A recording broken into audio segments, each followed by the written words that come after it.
So some of our techniques have kind of changed since this suit was put together, but it still functions pretty good. Yeah. Wow. That's really cool.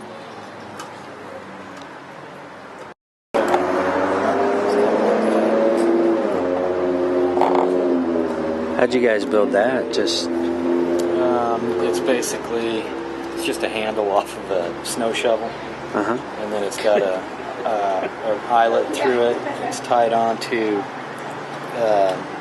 string trimmer wire, which is just plastic wire. And then it goes down through the deal. It's just foam on the inside, and then each one of these pieces is attached to the fingertips. When you squeeze it, it kind of gives you a little bit of a look. I think it'd be a lot better than it is, but that's how we get the length out of the arms. Everything we do is rush. So we were building War Machine in the middle of right after all of this. Oh wow! That was good. You for like this plastic, can you mold it or something? Like how do you get the? Yes, we've got a back machine. We can back it and stuff. And it goes together pretty simply. But you can see how big that arm is. Yeah. And he's. So he's about 9 feet tall. Yeah. He'll probably just clear that. It'll probably come just about where that elbow is. Yeah.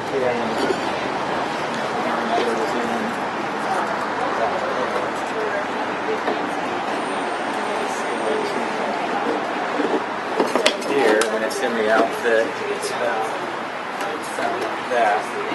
And this goes up into the shoulder, and I work it down here. You gonna wave hi to Josh in Georgia? Or you have it on video? Yeah, that's cool. Hey Josh, I'm Chris, I'm Judge Hellfast.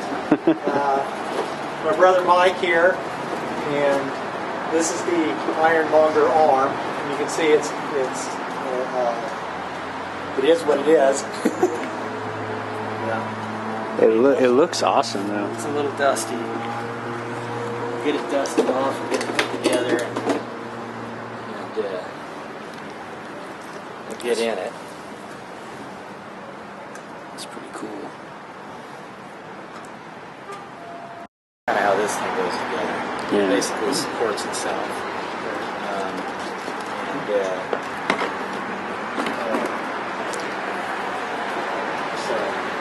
So do you guys have to stand on stilts for this? Yeah, it's got. Oh wow! Okay. Stilts. You slide your leg down in there into the boot harness, and then it's got some mechanisms down on the inside, on the bottom part, that allow the ankle to flex. And when you flex the ankle and flex it here up here, then that gives the knee joint the appearance that it moves. Yeah.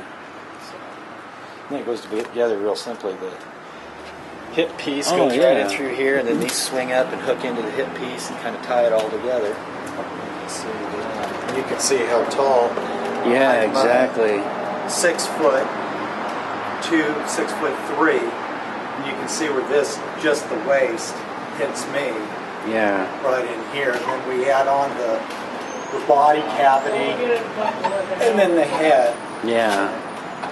So he's quite large. But the nice thing about this is that if there's any fabricated pieces that need to be added on here, they can be screwed right in. Yeah, you can drill holes. This is all basically cardboard covered with a layer of fiberglass and then gel coated on top of it, and it's pretty. I was going to ask you about the kind of the. I can see the bends of the almost ribbing in there. I was wondering what that was made of. It's cardboard. Yeah, that's cool. And then of course it's got some ABS plastic parts. All this stuff is ABS plastic, and the mechanism down underneath there is. This has got a wood block bottom, and you can kind of see the mechanism up in there, and you can see the strong arm mechanism, and then it's got a torque nut on it with spring loaded. And it's got a platform that goes up in there, and then that allows, once you're in it, the weight and everything to pivot down here. So it kind of pivots, this thing kind of pivots back and forth on there. It's kind of like riding the deck of a ship, because when you walk in it, you kind of shift your weight forward like this, and it just kind of walks like this when you're in it, because you're moving from here. Yeah. So it's kind of odd to get used to the first time you're in it. It's kind of, because they're not drywall stilts. Oh, okay. They don't. They're not drywall stilts. They attach right here to you. And because drywall stilts wouldn't support the total weight of the person in it plus the weight of the suit. It weighs about 400 pounds with me and the suit together. Okay. Each one of these is about 35 pounds. So you got about 70 pounds in the legs, and then you got the body cavity and all that stuff in it. Probably rescue and spider webs. Okay. Chris, you got to get some video too, sir. And of course, this is not exactly how we would build this these days. It was just what we had at the time. Understandable, yeah. And learning and all the learning curve. So you've got some electronic stuff in there for lighting it up? Yeah, and Basically, it just runs a fan in the helmet, and the arc reactor lights up, and that's all it is. Okay. And this is fiberglass.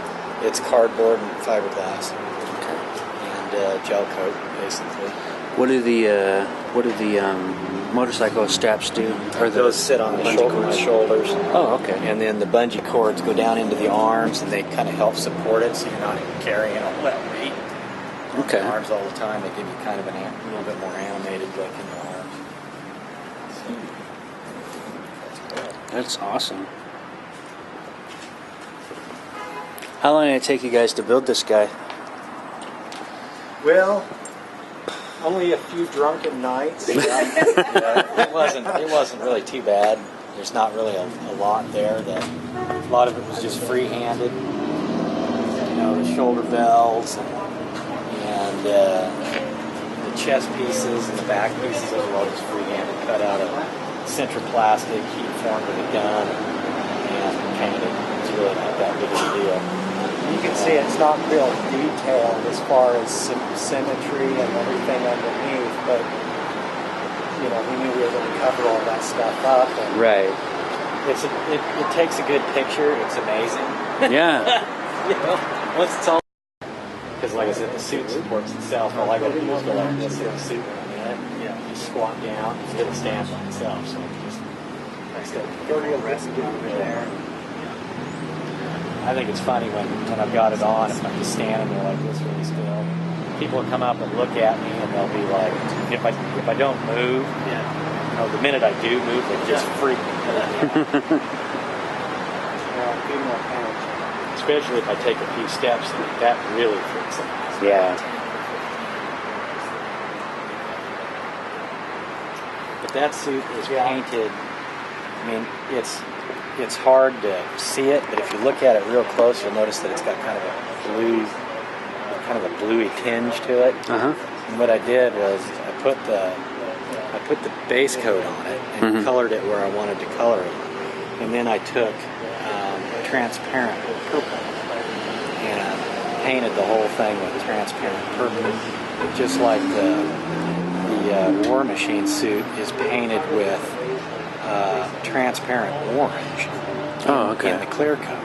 Oh, okay. And that orange color in the clear coat reflects off of some of those other colors, and that's what makes it stand out. Oh, okay. It's like this thing when it's all shined up, and you take certain pictures of it in certain light, it has a completely different color to it. Yeah. Which I do with all the suits. I do that with the Iron America. He's got a purple base coat in it too. Right. Yeah, I was wondering too. And Iron Man's got a it's a transparent red basically in it. So that's kind of, and a couple other colors. I've got transparent gold in it in a couple of places. I've got brushed gold in it, which gives it a different look, more of a metal type look. So did you guys draw this on paper first, or did you just kind of figure it out as you went, or how'd you do it? The monger, I drew it all out on paper first.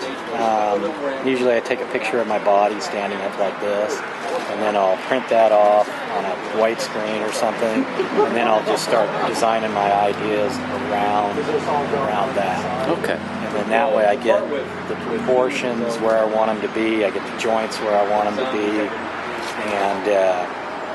and then start working on the mechanics of putting it together. Cool.